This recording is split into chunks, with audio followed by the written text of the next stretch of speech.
guys, this is Chelsea with Hennapreneur, and today I'm going to be teaching you 10 different ways that you can make time to practice your henna. So the first tip is that you start early. Listen, I'm giving this one to you first because this is what I do. I like to build time in my morning routine to practice my henna technique.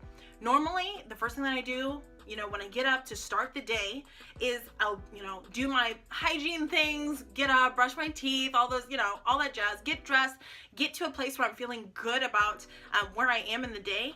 This is important. I'm mentioning this on purpose. When you take the time to get up, get ready, feel prepared to take on the day, it makes it much, much easier for you to move into the tasks that you have on your to-do list. So I get up, I get ready, make sure that I'm feeling personally prepared to take on the day. Then I take out one of my practice cones from the freezer, I set it on the counter for it to thaw while I'm having breakfast, and then I come and sit down at my desk and I draw. That's when I like to practice henna, is first thing in the morning, get it out of the way, and then move on with my day. The second tip is that you might try evenings. Listen, I know not all of us are morning people. To be honest, neither am I. But if you are the type of person who prefers to work at night, if you're the type of person who feels more productive in the evenings, then I challenge you to try to set aside time in the evening to practice your henna. You can make this part of your nightly routine. So, you pull out the henna cone as you're starting to get, wound down and ready for bed. You wash your face, you get on your PJs. By that time, your henna cone is thawed. Sit down, practice a little something just to kind of ease your mind, quiet your mind. And then, using that sort of as a meditation prior to going to bed. This can be very therapeutic. This can be very good, even just to help you sleep, because you've started to just shut things down in your mind and get into that creative space so that you can just relax and be. The third tip is that you can try practicing your henna while you're waiting for clients. One of the things that I do when I have multiple clients back to back, or if I know that I have a long work day, is that I'll take a couple of practice cones with me. And then in between appointments or prior to that first appointment, depending on just how jam-packed my schedule is, I'll sit down and on a napkin or on my practice board, I'll doodle with that practice cone just so that I can get my muscles warmed up, and also that gives me the opportunity to practice my skill set. I love this one specifically because it does give you the opportunity to get your hands working, get those muscle groups activated, so when you're actually ready to go and work on your client, your hands are feeling really engaged and really good prior to going and doing that work. The fourth way that you might make time is to plan your day around it. Listen, if you're anything like me, you have a busy lifestyle. I get it. But a busy lifestyle is not an excuse to not take time to do the thing that's going to help you improve your skill set. So just like how you plan around other things in your day, set aside time within your day that this is dedicated to me practicing henna. This doesn't have to be a long time. This could be 5 minutes, 10 minutes, 15 minutes. That's it. But put it on your calendar so that you get that reminder and your day is planned around this block of time where you are going to be focused on building your skill set.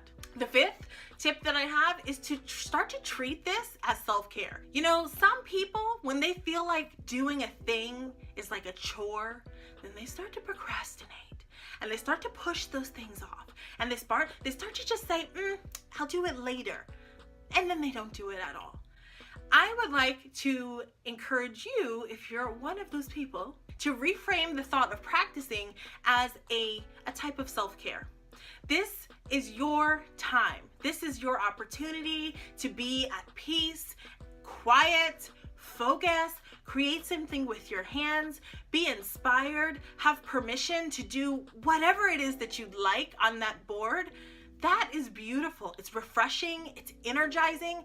Treat it as self-care rather than treating it as a must-have, must-do in order to improve.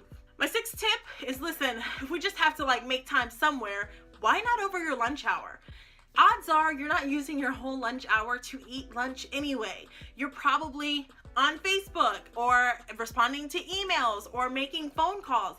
And that's fine. Bring your practice board with you. Bring a practice cone with you. And over your lunch hour, practice your designs. Give yourself 10 minutes at the end of your lunch break before you go back to work, or before you go back to the kids, or before you go back to whatever task you were doing before. And give yourself the opportunity to just create something from nowhere, from just inside of you, right? Practice that way. The seventh tip that I've got for you is that you might actually need to take the time to define exactly what it is you're doing.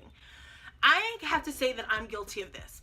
If I sit down and I feel like, oh my gosh, I don't know what I'm practicing today. I don't have a goal here. And then I sit there with my board in hand and I just wait. As soon as I get to that place where I'm like, now what? That's when the kids run in, or the phone rings, or the email comes in, or I'm reminded that there's laundry that needs to be done, or whatever other thing that could take my time away from practicing. So instead, when I sit down, what I do is I plan for one thing. Today, I'm gonna practice this one thing. And I don't go crazy, I just do that one thing. And for myself, I don't even set a time limit. I limit myself only to whatever is in the cone that I picked. So in my freezer, I keep a bag of practice paste that's just, I reach in there in the morning, pull my cone out, and whatever cone I've got, as much henna is in there, that's how much I'm using. And I will practice until that cone is empty. So normally, for me, it's somewhere between 10 to 15 minutes of practice every day. But know what your goal is, know what it is that you're going to practice, because half of the battle of practicing is knowing what you're about to do.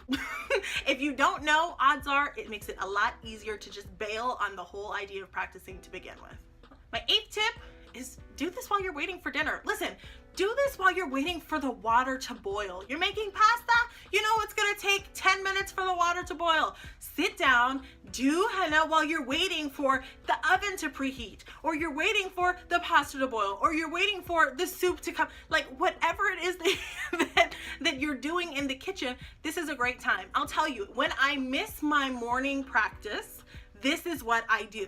So while the oven is preheating, I'll take my cone and I'll go sit at the breakfast bar and I'll just work there until my cone is finished or until the oven beeps, whatever comes first. So if you're a mom like me, or you're managing a household and the day has caught up with you, you have this other task that you're doing, and part of that is going to require you waiting anyway. Take that time and practice.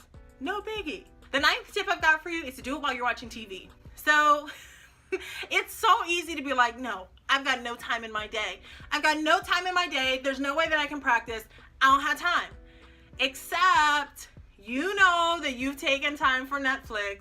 You know that you've taken time for Hulu. You know that there's that movie that you've been wanting to watch, or that season that you've been wanting to catch up on, or whatever over on the TV. No shame, no judgment. I am a Netflix fiend. But if you're going to be doing that, that's a very passive activity. Why don't you practice while you're watching? When the show starts to slow down, practice. No harm, no foul. You miss nothing, but you still get that practice in. And the 10th thing, and this is just a little bit of tough love, is listen, we all have time for the things that are a priority for us. So if doing henna is a priority to you, if improving your skill set is a priority to you, if serving your clients best is a priority to you, if correcting and improving and defining and mastering your skill set is important to you, then you will make it a priority to practice. If none of those things matter to you, and you're just here for like the every so often, okay, I'll doodle with it a little bit and I'm done, then maybe practicing isn't a big deal. But if you're serious about your henna business, and if you're serious about growing your skill set, and if you're serious about always wowing your clients, then you need to make time to practice. So I've just given you a bunch of different opportunities, a bunch of different ideas of how you can find time in your day to practice. So what I'd love to hear from you is how you're gonna do it. why don't you leave a comment below and tell me when in the day you commit to giving 10 to 15 minutes of your time to practicing your skill. So with that, go. Happy hennaing. Get to practicing. Grab your board, grab your cone. Let's do this. All right, I'll see you guys next time. Bye.